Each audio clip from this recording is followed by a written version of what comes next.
Kudus yang akan memegang pemerintahan itu. Adalah orang-orang kudus yang mampu mengurus perkara-perkara dalam kehidupan. Mampu mengurus perkara-perkara dalam kehidupan. Di sini dicatat, saudara, dalam 1 Korintus 6 ada perkara-perkara biasa, ya. Ada perkara yang disebut tidak berarti. Nah, kita akan bahas apa yang dimaksud perkara-perkara yang tidak berarti dan perkara-perkara biasa itu. Kita baca dulu 1 Korintus 6 ayatnya yang kedua, ayat yang ketiga. Atau tidak tahukah kamu bahwa orang-orang kudus akan menghakimi dunia? Wih, powerful. Artinya apa, saudara? Ini jelas sebuah penegasan, peneguhan apa yang tadi sudah kita baca di kitab Daniel, ya, dicatat di Perjanjian Baru oleh hambanya Paulus kepada jemaat di Korintus, bahwa orang-orang kudus akan menghakimi dunia, atau dengan kata lain orang kudus itu punya otoritas kerajaan, memerintah di dunia ini. Dan jika penghakiman dunia berada dalam tangan kamu, bukan hakim itu hanya raja di atas raja, betul nggak?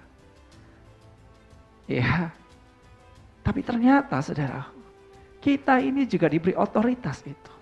Wow. Tidakkah kamu sanggup untuk apa? Mengurus perkara-perkara yang tidak berarti. Nanti saya akan jelaskan apa sih yang dimaksud perkara-perkara yang tidak berarti.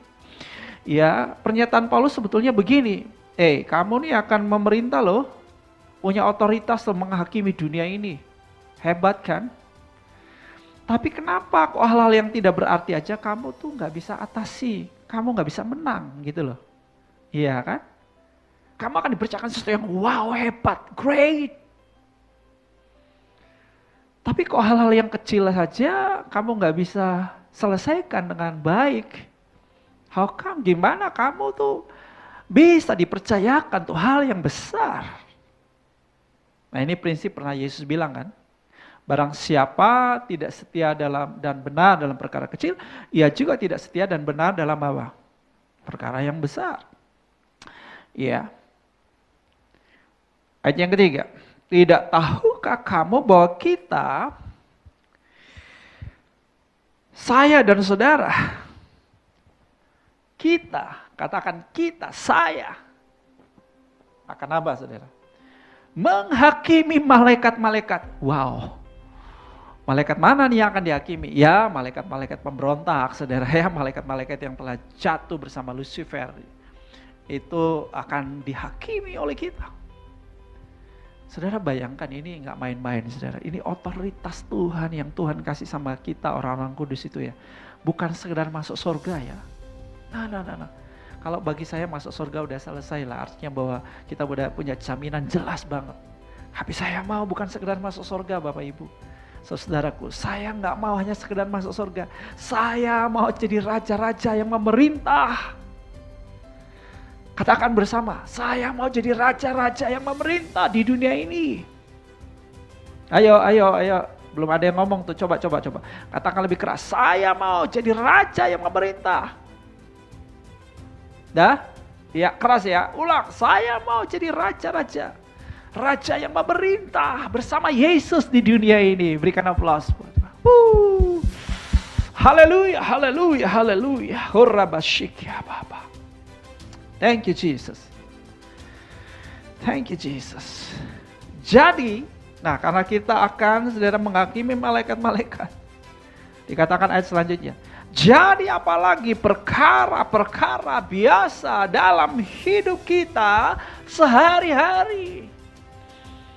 Sebelumnya dikatakan perkara-perkara atau hal-hal yang tidak berarti. Yang berikut ini dikatakan perkara-perkara biasa dalam hidup kita sehari-hari.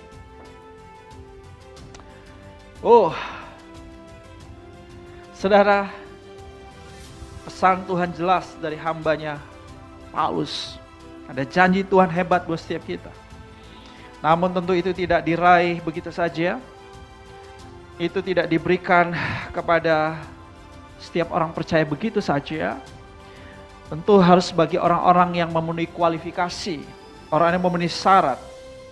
Nah, kualifikasi yang diperlukan adalah kemampuan untuk mengurus perkara-perkara yang tidak berarti ya. Untuk mengurus persoalan-persoalan biasa dalam hidup sehari-hari. Memang hidup kita ini tiap hari ada urusannya ya.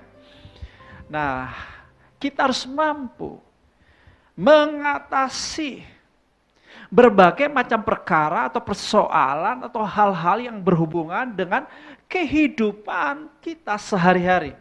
Di sini dikatakan perkara-perkara yang tidak berarti, dan yang kedua perkara-perkara yang biasa.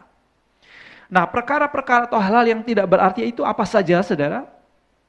Dalam 1 Korintus 6 ayat 9 dan 10 kita dapat lihat petunjuknya di situ. Atau tidak tahukah kamu bahwa orang-orang yang tidak adil tidak akan mendapat bagian dalam kerajaan Allah?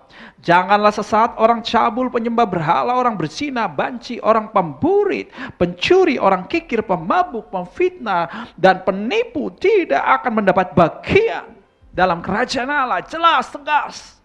Ini yang dimaksud hal-hal yang tidak berarti. Hei, kita mesti menang. Halo.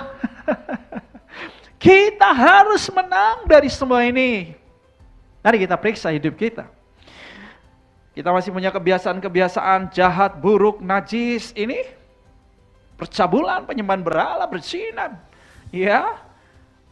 Pencuri dalam arti seluas-luasnya. Kikir, pemabuk, pemfitnah, penipu. Dan seterusnya. Bapak Ibu, ini serius. Tidak akan mendapat bagian dalam kerajaan Allah. Diulangi lagi ya. Tidak akan mendapat bagian dalam kerajaan Allah. Mari kita jangan main-main atau mempermainkan kasih karunia. Ada janji Tuhan hebat buat kita, bukan sekedar masuk surga, tapi memerintah bersama Yesus sebagai raja-raja di bumi. Ya. Akan kita akan menghakimi dunia dan menghakimi malaikat-malaikat. Wow, dahsyat, luar biasa. Thanks God. Tapi saudaraku, kita harus mampu mengatasi atau menang dari perkara-perkara yang tidak berarti seperti dicatat di 1 Korintus 6 ayat 9 dan 10. Bertobatlah kita dari semua ini. Menang setiap hari. Caranya menyerahkan diri di poin 2 tadi. Anggota-anggota tubuh kita menjadi senjata-senjata kebenaran. Nah, gimana saudara kita dapat mengatasi hal-hal yang tidak berarti, yang tidak berguna, yang tidak bermanfaat ini? Saya mau bilang ini semua gak berarti, gak berguna, gak bermanfaat, malah membinasakan kita. Jangan punya perilaku-perilaku buruk ini, perilaku-perilaku jahat ini. Bertobat. Ayat 11. Dan beberapa orang di antara kamu demikianlah dahulu. Nah ini saudara, ini kuncinya.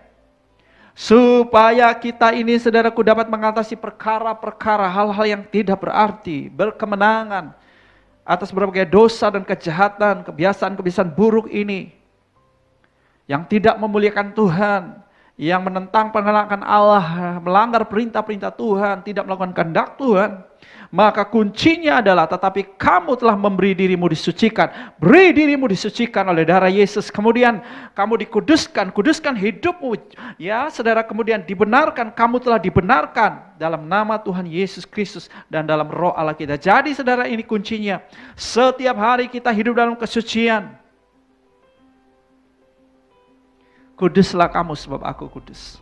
Sebab tanpa kekudusan tidak ada seorang pun yang dapat melihat Allah. Nah kalau sudah tidak bisa melihat Allah, bagaimana Allah mempercayakan orang itu otoritas pemerintahan sebagai raja di bumi ini? Gak bakalan. Iya dong, gak bakalan. Buat pilihan setiap hari untuk hidup dalam kesucian. Katakan, ya Tuhan, aku mau Tuhan. Aku mau Yesus, aku memilih hidup dalam kekudusan, kesucian, karena aku orang benar. Aku orang yang kudus, itu gaya hidupku. Setiap hari. Yang berikut, perkara-perkara hal biasa dalam hidup kita sehari-hari. Apa yang dimaksud perkara-perkara hal-hal biasa dalam hidup kita sehari-hari? Ya, bicara mengenai kebutuhan primer kita, makan, minum, sandang, pangan, papan. Yesus berkata, jangan khawatir.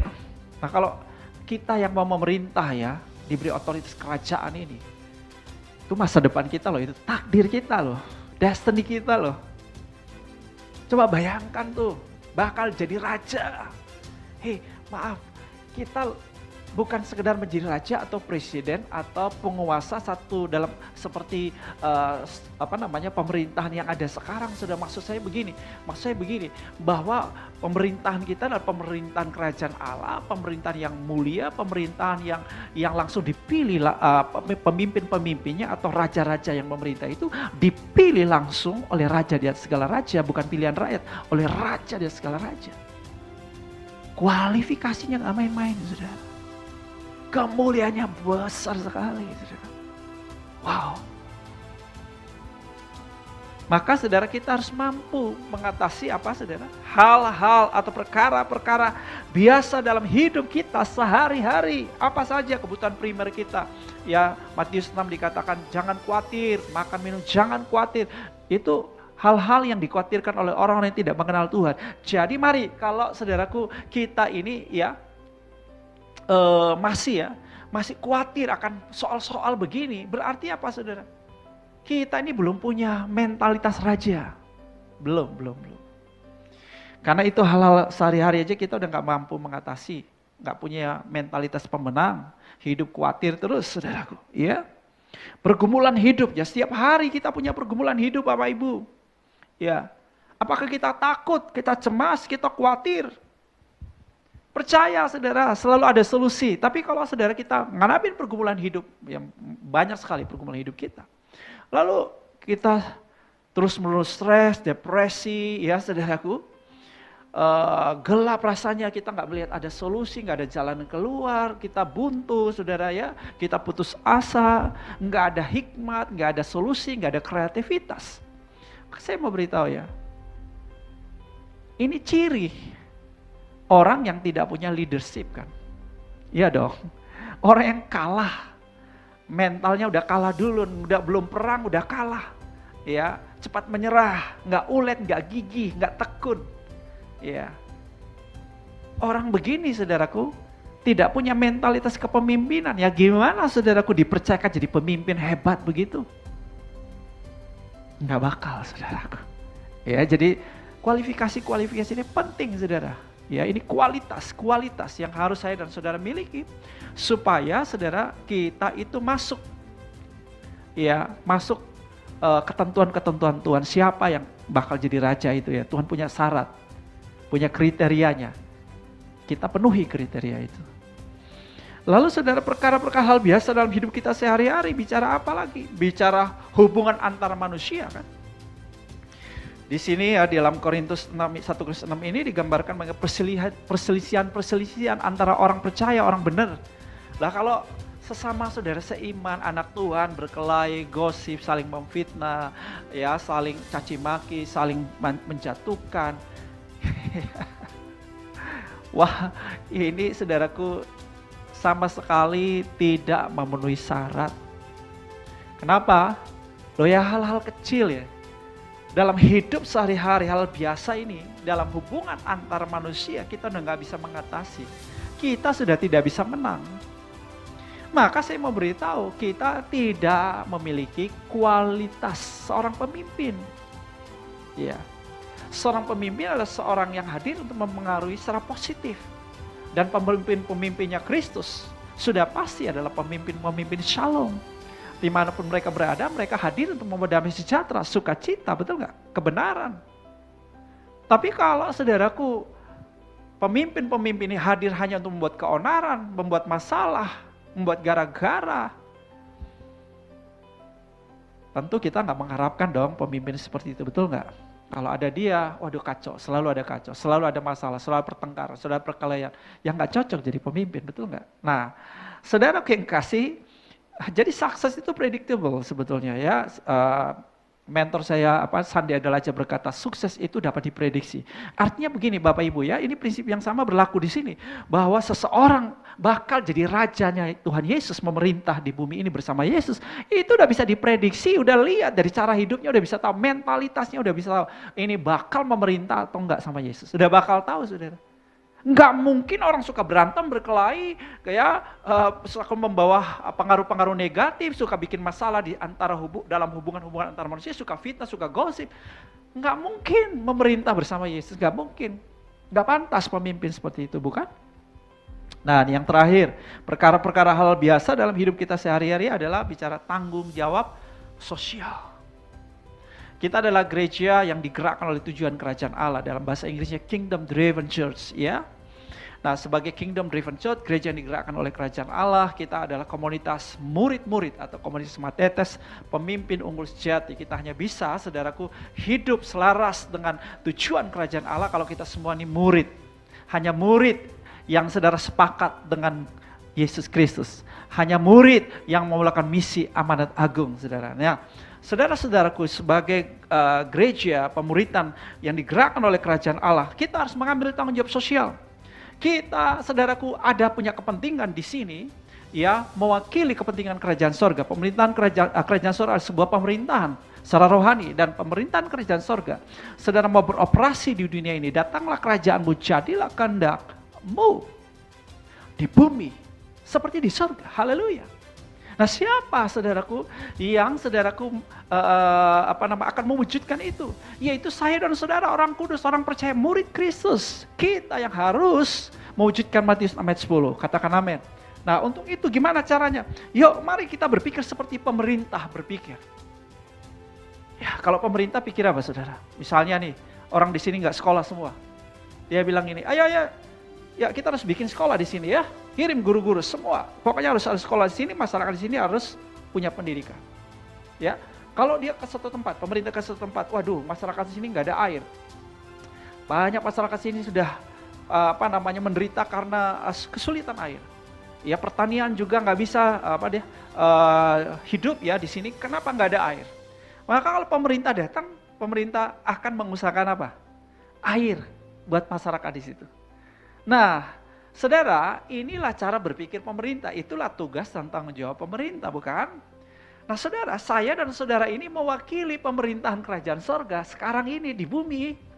Mari kita berpikir seperti pemerintah. Jadi kalau kita lihat kebutuhan dan masalah di sekitar kita, saudaraku, ya kan? Yang sebetulnya, ini kan urusan pemerintah loh, bukan saya, bukan aku kan rakyat biasa. Iya, betul, kita rakyat biasa. Tapi kita mesti tahu diri sekarang. Kita ini utusan raja dan segala raja ya, yang ada di dunia ini. Saudara, kita diutus sebagai duta Kristus, duta kerajaan sorga. Saudara, kita hadir untuk membawa kepentingan kerajaan sorga di bumi ini.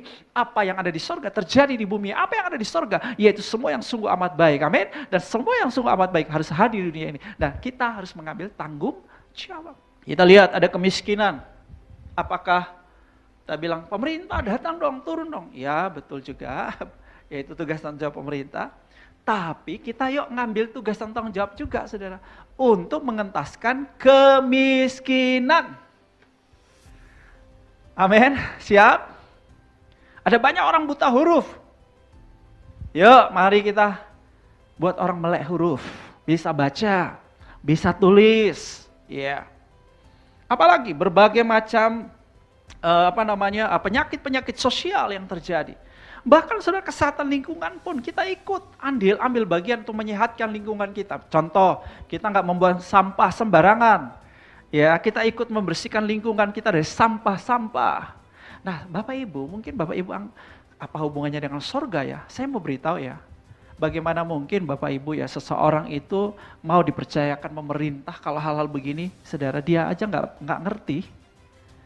Celaka 12 atau celaka 13 kalau dia memimpin, betul nggak? Udah ada banyak contoh di Indonesia, pemimpin-pemimpin karbitan yang nggak punya kepekaan sosial, kepedulian sosial, solidaritas sosial. Nggak pernah punya rekam jejak untuk saudaraku menjadi orang-orang yang memberkati masyarakat, lingkungan dan sebagainya. Ketika dia memimpin, masalah loh. Tapi coba ya, kita lihat ya figur presiden kita hari ini, keren kan? Kenapa beliau ini dari bawah ngerti? Dia ngerti masalah-masalah sosial masyarakat kecil. Dia ngerti banget. Dia ada di antara mereka. Dia tunjukkan kepedulian. Dia lakukan tugas dan tanggung jawab. Bukan karena dia sudah jadi presiden dulu. Bukan. Ya sejak dia jadi seorang pengusaha. Ya sebelum jadi wali kota. Pak Jokowi sudah memberikan perhatian seperti itu kepada orang-orang kecil. Dia udah peduli sama orang-orang kecil. Dia sudah bangun mentalitas seorang pemimpin yang mengayomi, yang punya tanggung jawab, yang punya welas asih, ya kan, yang care, yang peduli, saudara. Nah, saudara, kita masih punya kualitas ini. Saya akan bahas lebih jauh nanti di kesempatan berikutnya ya. Kita harus punya ini, saudaraku. Karena ini menentukan kita nantinya, saudaraku, menjadi raja-raja nanti, pemerintah bersama dengan Kristus. Haleluya, saudara siap? Katakan yes. Kapan? Sekarang. Haleluya, saya percaya setiap saudara adalah orang-orang benar, orang yang sudah dikuduskan oleh darah Yesus, dan sekarang saudara disebut orang kudus, orang benar bukan karena saudara menjalani hidup kudus dulu, tapi karena darah Yesus sudah membenarkan saudara dan saya, amin.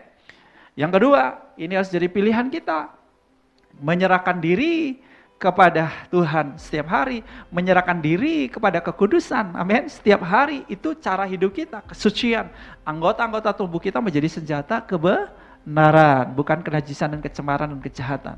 Dan yang ketiga, saudaraku, kita mampu mengatasi, menang atas perkara-perkara yang tidak berarti dan perkara-perkara biasa dalam kehidupan. Haleluya. Katakan, saya lebih dari pemenang. Tuhan Yesus berkati. Siapa orang kudus?